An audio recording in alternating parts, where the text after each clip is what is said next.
You ever thought about selling your home? You've probably thought about this. What do I list it for? It feels like a straightforward question. Most people think about the list price as the starting point for negotiation. List high, leave room to come down, meet somewhere in the middle. That logic makes sense.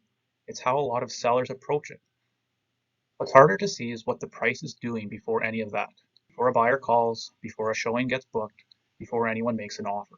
The moment your home goes live, your price starts filtering. And the buyers it filters out are often the ones you need most to show up. I'm Justin Zinkowski, a real estate agent with Royal LePage Prime Real Estate. I work with buyers and sellers across the Winnipeg, Interlake, and today I want to walk you through how buyers actually use your list price and why understanding that changes how you think about the decision before you make it. This video and my last, what actually happens when you list your home for sale, are designed to go together. I'll link that one at the end. If you haven't seen it, it's worth watching before or after this. When it comes to setting a list price, the instinct most people arrive at is a reasonable one. Pick a number you're comfortable with, leave some room to move, expect a buyer to come in lower, and negotiate towards the middle. It's not a wrong way to think about it. However, that's not what's happening on the buyer side. And the disconnect between how sellers think about the price and how buyers actually use it. That's where a lot of sellers lose ground before the first showing ever happens. Buyers don't search for a price. They set a maximum on their search and everything above that number is invisible. On any real estate platform, when a buyer sets up their search, they enter a range, a bottom end and a top end. And that top end is a hard cutoff. Every listing at or below that number shows up. Everything above it disappears. So let's say a buyer is pre-approved for $500,000. They set their search cap at 500. They're going to see every listing priced at 500,000 or below. If your home is listed at about 510,000, that's completely invisible to them. Not buried at the bottom of the results, not shown with a note that it's slightly above, invisible, not there at all. That 10,000 difference, that's the gap between where you listed and where their search ends. It's filtered out fully qualified buyers, maybe a group of qualified buyers, people who had the financing, who wanted a home in your area, who were actively looking, and who would have shown up if the number had landed inside their range. Buyers who get filtered out by an overpriced listing aren't casual lookers. They're usually pre-approved, motivated people that have been watching the market for weeks, sometimes months. They know what they want. They know what fair value looks like in their category because they've been watching comparable homes sell. And when your home appears in their range, they'll engage. When it doesn't, they'll go on to the next listing. And they don't usually come back. That's the first layer of how buyers actually use your list price. It's not a starting point for negotiation. It's a filter before they even consider making an offer. Before a home goes live, there's a lot you can estimate. Comparable sales, recent activity in the price range, what buyers are doing right now. All that gives you a realistic picture of where you're likely to land. However, an exact number, nobody can tell you that with certainty before the market responds. Not an agent, not a valuation tool, not a comparable sale from 6 weeks ago. All those things give you useful reference points, yes. They help you understand your range will likely to land in. However, the overall market determines value, and the market speaks through buyer activity. What this means is comparable sales tell you what similar homes have sold for under similar conditions. They don't guarantee your home will sell for that same number. Market conditions shift, buyer demand changes. What was accurate 3-4 months ago may not reflect what's happening in the market right now. What you can control is where your home enters that conversation. Most homes have a realistic range, shaped by what's recently sold, what buyers are actively looking, what buyers are actively doing in that price range, and how motivated buyers in the market feel right now. In that range, there's room to make a strategic choice about where you enter at the lower end of your realistic range, where buyers are most active. You generate showings, you generate interest, you create the conditions for competition between buyers. And when buyers compete, you get the leverage. Enter above that range, even slightly above it, and you may generate silence. The home sits, days accumulate, and every day that passes shifts the dynamics slightly away from you and towards the buyer. The goal of a pricing conversation isn't to pick the highest number and hope someone agrees with it. It's to position your home where the right buyers are most likely to show up, and give yourself the strongest possible position from the moment you go live. Every pricing decision fits into one of three basic approaches. Understanding what each one is designed to do and what it requires from you is one of the most useful things you can know before you sit down and choose a number. First approach, test the ceiling. You come in at a higher price point, above where most of the active buyer traffic is. You have more room to negotiate. You're not giving anything away up front.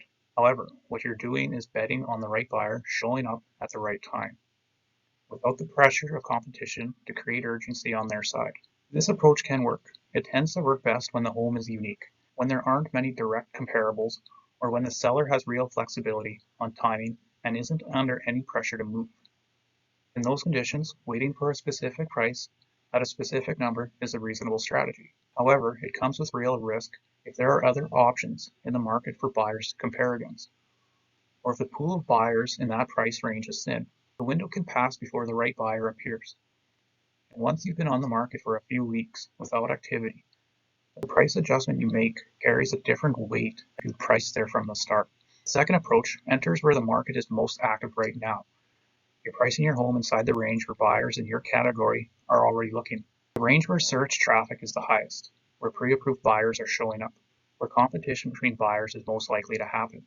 This is where most well-prepared homes land, and it's the approach that gives you the best shot at generating real activity in those first critical weeks. When I say most active, I don't mean discounting or underpricing. Entering at a number that reflects what the market is telling you about current demand. You're not giving anything away. You're positioning your home to attract the buyers who are going to pay you fair value anyway, and giving them a reason to show up before someone else does. The third approach enters at a number where the seller is fully comfortable with accepting. Possession to attract the widest pool of buyers at once and let the offers determine where things land. In very specific market conditions, high demand, low supply, strong buyer competition, this can actually push your final number higher than the other two approaches. When multiple buyers want the same home and feel they might miss it, urgency changes how they'll behave. The price you enter at stops being the ceiling and now becomes the floor. However, this only works when conditions can support it. Using this approach in a slower market or with a home that doesn't have a broad buyer appeal can result in selling for less than you would have with a different strategy. It's a tool for specific situations and not a default. None of these is automatically the right choice or a guarantee. The right approach for you depends on your timeline, your comfort with uncertainty, and your home's specific position in the market, and what buyer activity actually looks like right now. That's the conversation worth having before you commit to a number, not after. Here's a piece that catches a lot of sellers off guard. Even the right price loses its edge if it doesn't connect with the right buyers at the right moment. Every listing has a window, the first 7 to 21 days, and at higher price points, sometimes longer. It's when the most motivated buyers are paying the closest attention to new listings. These are buyers who've been active in the market, who've been pre-approved, who have a clear picture of what they want. And they move quickly when the right home appears. Pricing correctly going into that window with a home that's well prepared and positioned at the right number, and you have the best shot at real engagement, multiple showings, competitive interest, offers that reflect buyer demand. Miss this window through overpricing, delay preparation, or going live at the wrong time, and the dynamic shifts in a way that's hard to reverse. Here's why. Days on market become part of the story buyers tell themselves about your home. When a buyer sees a home that's been sitting for 5 or 6 weeks, the first question they ask, often without saying it out loud, is, why hasn't someone already bought this? And even if the answer is simply that you were overpriced and have since adjusted, that question has already been asked. It's already shaping how they approach the negotiation. Time on market doesn't stay neutral. It either builds momentum, more showings, more interest, a growing sense among buyers that they might miss the opportunity, or it builds a case for buyers to negotiate harder. There's often very little middle ground. The goal is to enter the market in a position where momentum works for you, not against you. And that starts with the pricing decision before you go live. If you're sitting at home right now thinking about listing, there's one question that cuts through a lot of the uncertainty before you commit to a number. What would I do if no offers come in the first 3 weeks? It sounds simple. However, the honest answer to that question tells you a lot where you actually stand before you've gone live and the market has had a chance to respond. If your answer is, I dropped the price, that's worth paying attention to. It may mean the number you're planning to list at isn't the number you're willing to hold. And if that's the case, it's worth asking, why start there? Because the market is going to tell you the same thing. It'll just cost you some time, possibly momentum, to hear it. If your answer is, I'd wait it out, that's a legitimate strategy in the right conditions.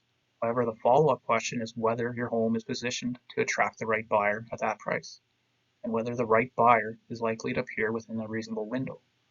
Waiting works when conditions support it. It can become expensive when they don't. Neither answer is automatically wrong. However, being honest with yourself about which one applies to your situation before you list not changes how you approach the pricing conversation and what you're actually prepared for. The pricing decision shapes more of what happens next than almost anything else you'll do before your home goes live. Not because a number is being chosen, but because a strategy is being set, one that determines which buyers see your home when they see it and what leverage you have when the offer arrives. Understanding how buyers are going to use your number before you choose it gives you an advantage going in, and that's exactly what this conversation is designed to do. If you want to go deeper on this, what the pricing decision actually involves, the three approaches we talked about, and how to think through which one makes sense for your situation, I put together a free guide called the pricing decision. It's a clear way to walk through this before sitting across from anyone asking you to choose a number. The link is in the description, and if you want to understand what actually happens the moment your home hits the market, the first call, the first showings, what buyer silence actually means, what to do if the activity stops, that's my last video. What actually happens when you list your home for sale. I'll link it at the end of this one. If this gave you a new way to think about pricing, subscribe. I put content out for buyers and sellers in Manitoba who understand the process before they're in the middle of it. Drop a comment. What's the biggest question you have about the pricing decision before you list?